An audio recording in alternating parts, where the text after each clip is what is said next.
occurs to me as we go through the show, we've talked about what's happened in West Virginia, what happened in Silicon Valley.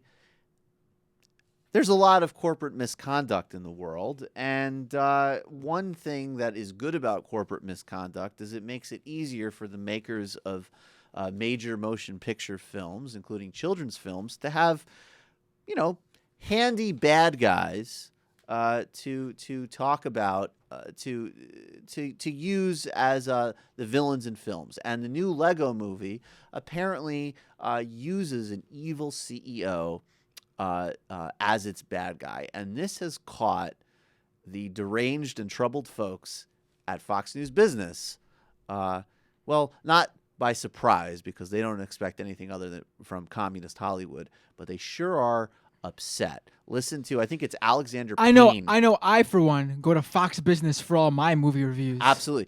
I think it's Alexander Payne filling in for Stuart Varney, talking about the Lego film on Fox News Business. It makes me upset that it wasn't Stuart Varney, actually. I wish it was Stuart Varney. They've corrupted Legos. Okay, let's play the sound. Of Hollywood pushing its anti-business message to our kids. First, it was the Muppets movie. Remember, they used an oil baron as the enemy. A year later, it was the Lorax casting environmentalists against anyone who dared to create a new business. And, well, now it's the Lego movie with the villain named President Business. Take a listen to him. Would you cancel my 2 o'clock? This next meeting could run a little bit deadly. Looks a little bit like Mitt Romney joining. Pause it. It totally looks like Mitt Romney. They're absolutely right about that. I also like how he waited to hear the cancel all my meetings. This might get a bit deadly to go, that's just like Mitt Romney. Right. Cancel all my meetings. I'm going to go fire some people personally today. All right. Go back to the clip.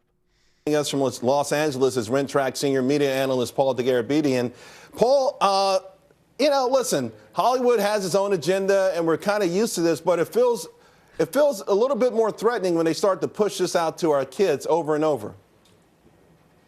Well, I think that when you have movies based on characters and you're trying to find a villain within those characterizations, oftentimes the head of a corporation is an easy target. Why? And an easy Why is the head of a character to make the villain. corporation where they hire people go to work, they pay their rent, their mortgage, they put their kids through college, they feed their families, they give to charities, they give to churches. Why would the CEO be an easy target?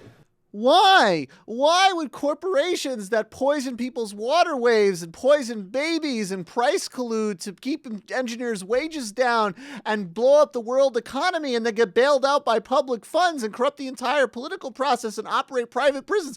Why would they make good characters for villains in Hollywood movies? Why? I ask you.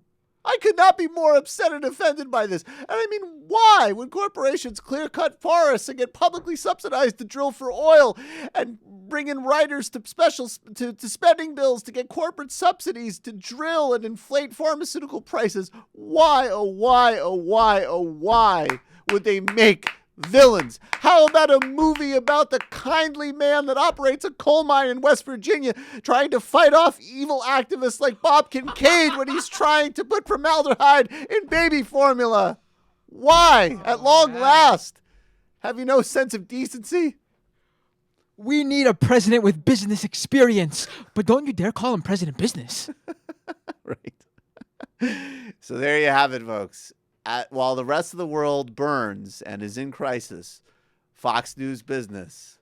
Why? Is there any way to force CVS to sell cigarettes? Is there any way to stop Hollywood from ragging on the business people and the job creators? Oh, free market.